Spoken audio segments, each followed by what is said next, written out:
The Titanic, submerged secrets finally revealed. The darkness was nearly absolute on the night of April 14th, 1912. The ocean's surface, eerily still, reflected a star-filled sky like a perfect mirror, a condition sailors call flat calm. In this treacherous beauty, the RMS Titanic sailed at 22 knots, while its passengers enjoyed luxury, unaware that deep beneath the North Atlantic, the prelude to a sealed fate was already unfolding, marked by inexplicable coincidences, fateful decisions, and secrets that would remain hidden for over a century.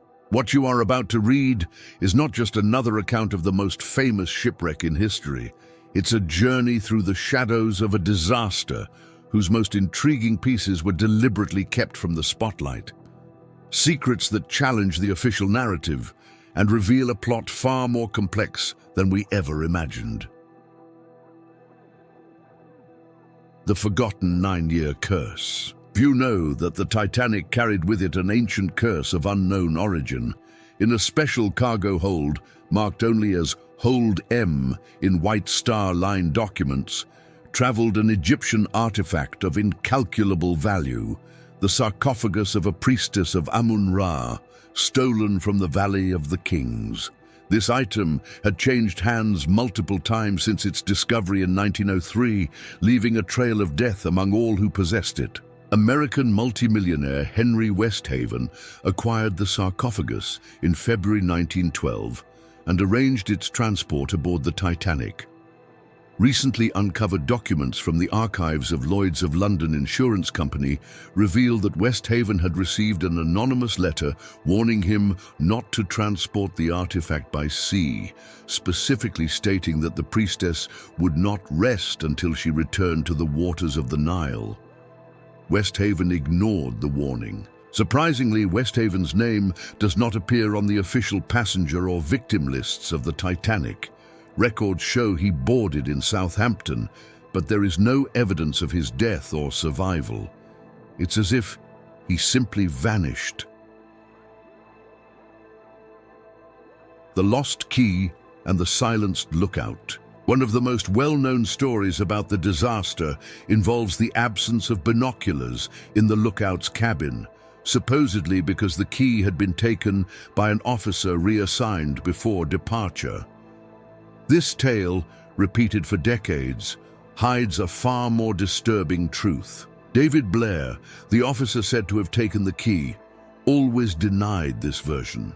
In private correspondence with his sister, discovered only in 2018 among his great-granddaughter's belongings, Blair stated categorically, "I was never in possession of such a key.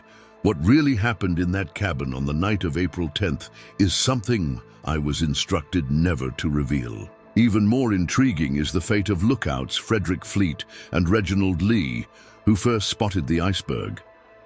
Fleet survived and testified during the investigations, but remained mysteriously vague about certain details. In 1965, shortly before his death, Fleet confided to his grandson that he had been advised to forget certain things seen from that crow's nest the night of the sinking. What Fleet and Lee might have seen beyond the iceberg remains one of the best-kept secrets of the disaster. The secret fire that sealed the ship's fate. Contrary to the popular narrative that the iceberg was the sole villain, photographic evidence analyzed with modern technology in 2023 confirmed what some experts had long suspected. A massive coal fire in the Titanic's boiler rooms had begun days before departure and continued burning secretly throughout the voyage. This fire, deliberately concealed from passengers, critically weakened the hull's steel precisely in the area that later struck the iceberg. Metallurgical analyses of wreckage fragments show that the metal in that specific section had been exposed to temperatures above 1000 degrees TC, reducing its strength by up to 75%. Charles Hendrickson, one of the surviving firemen, tried several times to raise awareness of this fact during investigations, but his statements were systematically suppressed from official records. In his personal diary, found in 2017, Hendrickson wrote, "We worked day and night to fight the flames consuming the coal along the outer wall of the hull. Mr. Andrews, Thomas Andrews, the ship's designer, inspected the damage and left pale as a ghost." The intercepted communication that could have saved 1,500 lives. One of the most controversial aspects of the disaster involves the SS Californian, which was stopped only 10 to 20 miles from the Titanic due to the same ice field. The official explanation for its inaction is that the Californian's radio operator had turned off his equipment minutes before the first distress calls. Declassified British Admiralty documents from 2018 tell a drastically different story. The Californian's radio operator, Cyril Evans, kept a coded diary that was only recently deciphered. In it, Evans claims he received Titanic's distress signals clearly, immediately informed Captain Stanley Lord, but was ordered not to respond and to record that his equipment was off. Why would Captain Lord give such an order? The answer may lie in a secret smuggling operation.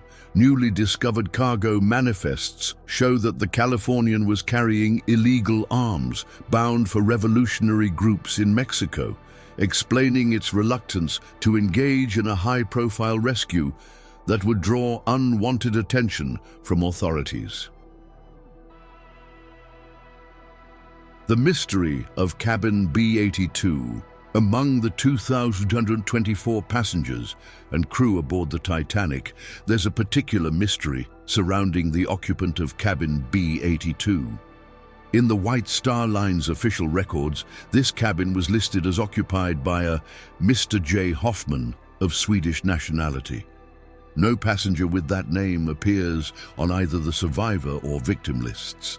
Recent investigations into partially released British Secret Service files from 2020 suggest that J. Hoffman was actually the codename of Johan Nilsson, a Swedish diplomat transporting confidential documents related to secret negotiations among European powers on the eve of World War I. Strangely, 3 different survivors reported seeing a man matching Nilsson's description being escorted to a lifeboat by armed officers, violating the Women and Children First protocol. These accounts were systematically removed from official testimonies. Even more curious, Swedish records confirm that Nilsson arrived in Stockholm in June 1912, but he is not listed among the survivors rescued by the Carpathia. Technological betrayal, the Marconi system. Few know that the Marconi wireless telegraph system installed on the Titanic was an advanced prototype, significantly more powerful than conventional equipment of the time. This system, installed under extraordinary secrecy, was not only for routine and emergency communications. Documents from the British Royal Navy, declassified only in 2019, reveal that the Titanic was equipped to intercept German military communications, part of an intelligence operation in preparation for the conflict that would erupt 2 years later. This is one of the reasons the ship was sailing on a more northern route than usual, dangerously close to iceberg fields. Operators Jack Phillips and Harold Bride were specially trained for these interception operations. Phillips, who died in the sinking, was transmitting coded information to British receiving stations until the ship's final moments, ignoring some distress calls from nearby vessels in order to complete these transmissions. The ghost passenger of first class. One of the most unsettling mysteries involves consistent reports from multiple passengers about a man around 40 years old, always dressed in a spotless black suit, who appeared in various areas of the ship, but was never seen eating, drinking, or socializing. This individual was described by at least 17 different survivors, including the famous unsinkable Molly Brown, who mentioned in her private diary, discovered in 2016, that she had a brief conversation with him on the night of the disaster. According to Brown, the man told her, "Tonight we shall all face our true character," before vanishing down the corridor. The most intriguing aspect is that this man does not appear on any list of passengers, crew, survivors, or victims. Recent investigations in the White Star Line archives revealed that cabin A14, supposedly unoccupied during the voyage, had its electricity usage and room service regularly recorded, as if it had been occupied. The never-revealed time capsules. Contrary to popular knowledge, the Titanic carried 3 official time capsules installed in sealed compartments during its construction. These capsules, envisioned by Lord Pirrie, chairman of Harland and Wolff, were meant to be opened 50 years after the ship's successful maiden voyage. Documents from the shipbuilder reveal that the capsules contained representative artifacts of the Edwardian era, including photographs, newspapers, coins, and most intriguingly, a sealed document personally written by King Edward VII shortly before his death in 1910, supposedly containing predictions about the future of the British Empire. In 1985, when Robert Ballard located the Titanic wreck, he received specific instructions from the British government to verify whether the capsule compartments were still intact. Curiously, this part of the expedition was never made public, and specific pages from the expedition logs remain classified. The final song, The Sonic Code. The story of the Titanic's band playing bravely as the ship sank is one of the most moving tales of the disaster.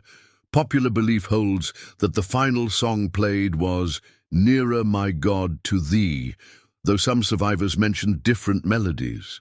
What few know is that Wallace Hartley, the band leader, was a member of a Masonic fraternity that used musical sequences as a form of coded communication.